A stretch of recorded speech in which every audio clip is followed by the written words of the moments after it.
wawawalara bidinade est-ce que adi yaadi ko racine haali ko walla ala mbaɗa yaade racine haali ko eyi ɗum noon mboɗo sikki e mayn ngatu en joni joni en dokkat bandiraɓe ndey Diarra Gaye debbo Dungel dole Samba e Samare wuro Mbagne Moussy ƴewala leggal ngal moɗo dokkemo kelle bandiraɓe bandiraɓe ko adi fof mi salmini moni kala inde mum yettode mum ko weltare no fewi e kadi oɗo émission kadi weltare kadi hone ɓe tawmi e plateau ɓe hone kawam Oumar Doro Kume en e kawam El Hadji Djiby Wadde en kamɓe fof mi wawa littude somi limtata mi juumat kono mi salminiɓe moni fof inde mum yettode mum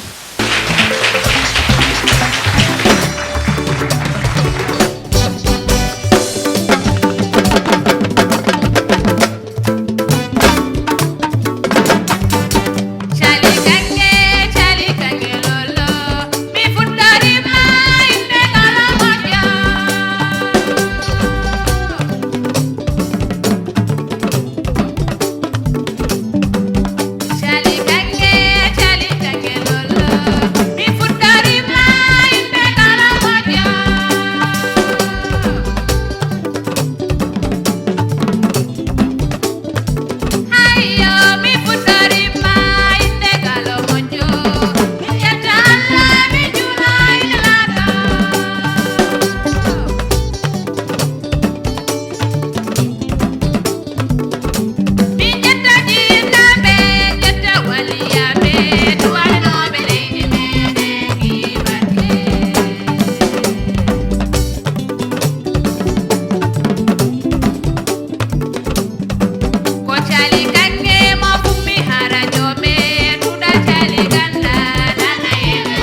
jarama ndey jara gay bomo dungele dole sambay samare wuro mbanye musi wala le gangal modu o wadi ko wadi fayde bandirabe ndokke bo kelle bandirabe odon gandi wonko Racine Sall haali e rabbidinaade so tawi a tungima e ko haali ko en wayno o wi ko on nalankobe haydara onon badani 0 + 0 = 0 jibiru bida voilà merci Oumar Sall mbede sikki ko haali wonko haali do gila nane so tawi mi watti dum e hakkilam ena wayno ko tuba wiyata ko je regrette parce que so wi nalankobe fo mbada ko gedel gotel min mi jabani dum ko sada jabani ko adalma salade mbaton gedel gotel e pin nandi non mo ne seda tan so wi ma jiida ko serndi dum parce que mir sikki hay nalanke goto ala intérêt ƴettude jimol janongol jomum yimoya duttuɗa annene jaata studio ala ko miijo ma so wona yimdi ko yimi ko ɗum min baɗon am fo waɗani d'accord baɗonuma ene wawi noon okay taw ñakkata kono ayi mi sikku so tawi o haali ɗum ne ena gasa hunde fof ko jiiɗa waɗi ko jomumen wona mawni kinare e tagi mi haalde ɗum no mbirumami ni ko yimɓeɓe fof kala ko hayso kona nafere nalankagal kala ko jiiɗa e aduna waɗi ko ɓe ko ni mbayi ɓe hen heddiɓe wonno mbayani mais objectif amen goto amen wiyata kane nata nalankagal kay ene wiya wonde ne heddo e ko waɗano ko wattano hanke wadde saabu aɗa tagimi kadi surtout salade haala ka sa ƴeewi to diwan Mali to ɓen ɓuuri nandude malien ji ɗi sa ƴeewi temedere mabɓe ndendi jimdi hay jimdi ɗi ko gotum fingo ngo ko woto yiya temedere neɗɗo fiye gam kayra yiya temedere artiste yima e gam pentatonique yiya temedere musicien yima e tara mais fof ko gotum ko taraɓe jimata même objectif même parole te haɗani ɓen somi siftori ko nde joɗimi e Paris ene waɗi studio ji mawɗi nan toon ko wayno ɗo jayde mammaden ɗo Dodoville mi hawri ɗon e hewɓe mabɓe ɓe ganduɗa goten fof hande wonko firti te kamɓe fof jiidi koɓe jimata jiidi koɓe mbaɗata gaga ni Sénégal aɗa wiya wonde goto fof ne jogui jimol muɗum heddoto ko noon gafet daade ɗe ɓe mbiyata ɗe ɗum neɗɗo waɗa ɗum salade mais est ce que kadi qualité musique o konngugol ngol est ce que rokkama hakke mum ha timmi ha wayno forni wa taw neɗɗo so heeɗima hay so ne ko oɗo hongata ko e kongata ko nandi mais taw afanene ɓendi ene rewi lawol neɗɗo yiri hoore muɗum mbimi Oumar nam ami ko kalanmami ɗo ko jogui men ko preuve labɗo ceer musicien ji potmi wiide fotɓe wadde musicien ji ɓe goto fof ne jogui adda muɗum déjà miñam oɗo jooɗi Saydou jooɗi ɗo déjà ene jogui musique ko keɗimi nande mo yima ko mi ala fof men mi nande ɗum min Saydou mom ko exceptionnel eyyi moña seeɗa vraiment min ko jimami ko mi nanani goɗɗo ne yima ɗum so wona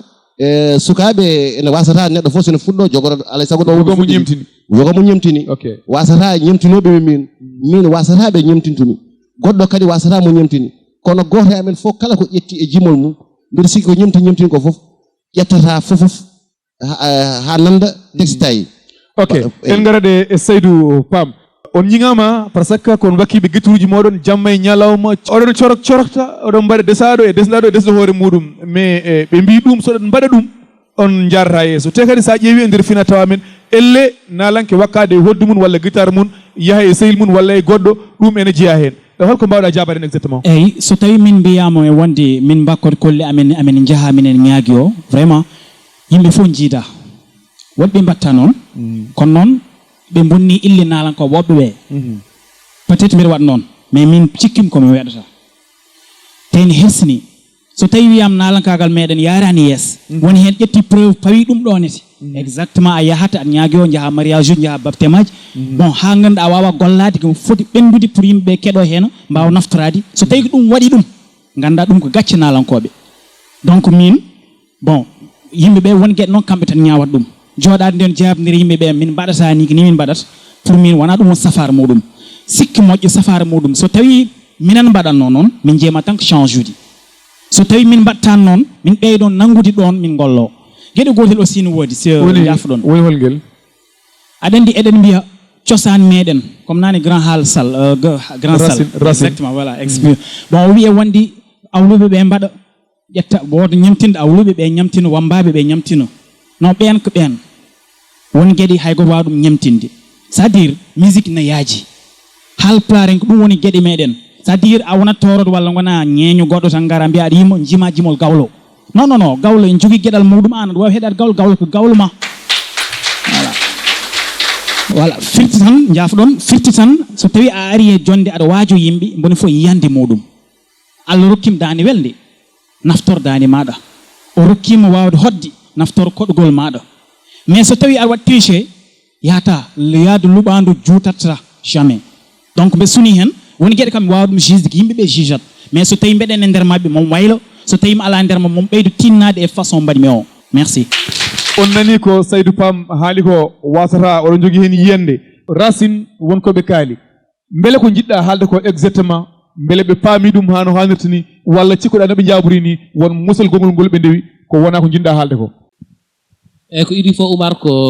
yettudeɓe déjà kamɓe artiste uji ɗi min ko ɗum ɗo wonno objectif am en fait jinnomi ko memdeɓe ɓe mettina ɓe jaabo beele eɓe kaala réellement ko woodi koko kadi aɗa gonga welani quoi mais sincèrement mi waɗani mi sikki ɓe paamani question am no feewi walla interprétation am mbimi ko culture pular ene yaaji goto e mabɓe foof to ƴeftani casol yo ƴeftu casol ngol ɗigguiɗo ɗum ha moƴƴa par ce que ɗum woni recherche français wiyata ɗum recherche wittude sa wi aɗa yima e gawlagu a wittani gawlagu a anda ko yimete e nder par exemple mi ƴeftu yeela wonno yimirte wonko haalte e nder a anda an ko son tan ƴeftuɗa a rewi hen aɗa yima a bonni parolaji ɗi konngudɗi a waɗani ko poɗɗa wadde par ce que sa yeehi to poɗɗa yaɗɗo tan andat ko woodi ko noon aussi e naale ko noon e banggue goɗɗo mbimi ko pular ene yaaji kadi mi wiyani artiste uji ɗi ene mbaɗa copier artiste mi wiyani ɓe mbaɗa copier chanson artiste holko mbiɗa aɓe mbaɗa copier air par ce que sa ƴeewi musique pular mi haali ɗum nane son o sa heeɗima artiste goto ene waɗi exception kala ko ala e aduna ko ala exception mais ko majorité o mbimi ɓe mbaɗata ko même chose ko gotum ɓe mbaɗata gueɗel gotel guel mbaɗata nde eɓe jogui sa ƴeewi déjà groupe o ko hoddu ko guitare acoustique ko guitare solo peut être waɗo woda hen mbaɗɗo basse heewi hande ko ɓuuri hamnade e musique men pular ko majorité o mbiyanma ko so mbaɗani mbalax jeeyata e nder Sénégal kala hen mbaɗɗo cassette ko morceau ɓurɗo wadde abbade mbalax o mbaɗateɗo marimba mbaɗa ɗum ɗo ko on ɓe ɓuuri wawde wadde promotion on mbaɗata clip pourquoi parce que ɓe mbiyata ko sénégalais ji jiiɗi ko mbalax jiiɗi ko gamri jiiɗi ko ɗum ɗo so ɓooyi gamri ndi koko gasata la preuve hay président ñanden e discours muɗum wi ko gamri ndi ne heewi ko fijirde maire woni hen ala gartam ala haydara neɗɗo ko jeeyi ko so woppi ruttoto ko yaara koto ala e wuudi perte foof mbimi ko eɗen jogui culture mbaɗɗo riche ko gueɗe gotel woodi musicien o omo yiɗi liggade omo jogui to liggi ha heewi a haalinane ama ɗaccel nan ɗo omo waɗa erreur fulɓe hanki kala nde o naati e nder son aɗa laaɓa ɗum ɗo fulɓe nan nder mi wiyani oto yimɓe keddo e hanki non par ce que sen keddima e hanki a dañata hen ko gurɗa heddo e hankima ha tiiɗa d' abord andumo sa andimo noon naata e modernité hande hay goto yeyata cassette woni noon Michael Jackson yalliruma ha hande ala jeewo cassette natti yeeyede par ce que piraterie haɗi hande cassette yeeyede yimɓeɓe nana mbaɗa évoluer to mbiyata ɗo ko ɗum waɗi wiyade ligguey o wona tan hebde nder suudu mum waɗa guitare non ko ƴewde no yarate ni e musique o hande so goto e mon wiyama yo ya extérieur par exemple ene waɗa copie e mbalax hande ala jeeyo so yeehi caggal leydi te enen eɗen mbiya il faut mbaɗen mbalax kala artiste jaltinowo musique produit wiyata ko so waɗani hen mbalax yeyata e Sénégal te Sénégal ɗo a wawa yeyde holɓe jiɗɗa yeyde wadde so cassette o namama fande France ala coodowo par ce que fulɓe jeeyata hen koye mumen te ala coodowo toon toon tubakoɓe ganda ɗum ɗon kala e mabɓe wonɓe ɗo hande e musique Sénégal oɗo crise noon wona crise fulɓe tan ko crise mondial crise pular oɗo ko crise mondial woni noon jolfo muɗum woni séréer muɗum woni goɗɗo ala e mabɓe jeeyowo sans cassette hedoro mbimi ko fulɓe ɓe il faut ko yimɓeɓe naata e mabɓe pour ɓe cuusadeedi ɓe natirte ko sa waɗaka critique e cikkata ko an wone dow mum kadi wona critique juste pour critique ene woodi aussi ko wona ɗum ko probléme parce que c'est vrai que émission nan woɗɗoya mi yiɗa aussi juude trop ko yo yimɓeɓe cuus aussi wiide min komi musicien ko ɗum ɗo jiɗmi wadde par ce que a wawa nadde par exemple mi heeɗima Djiby mi haltanimo joni mi yeeɓimo concert mi heeɗimo waɗande omo jogui voix e waɗɓe waɓe noon il faut o suusa o waɗa explorer gueɗe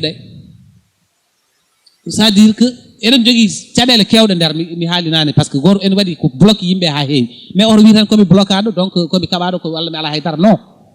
cuusen janngo ko arata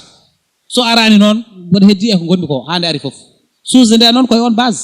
heddi ko peut être que mi annda holno mbaɗirɗa argumenté ɗum ɗo ɗum ko woni important ko wadde entouré et suusde aussi yaade wadde évoluer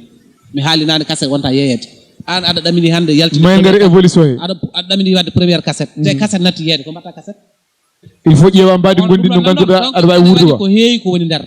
hannde sénégal sodata cassette walla jiɗɗo wuurde e musique kam ene jogii no foti waɗirde haa wawa yaltude caggal leydi wuura ɗo wuura caggal leydi walla hay so wuurani ɗo kam so cassette mum yeehi caggal leydi ma wor ko heeɓi hen ɗum ene jogii no waɗirte may ngaroy ɗum en dokkat bandiraɓe bindel Samba Lelo Siré Hammat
kadi min beltima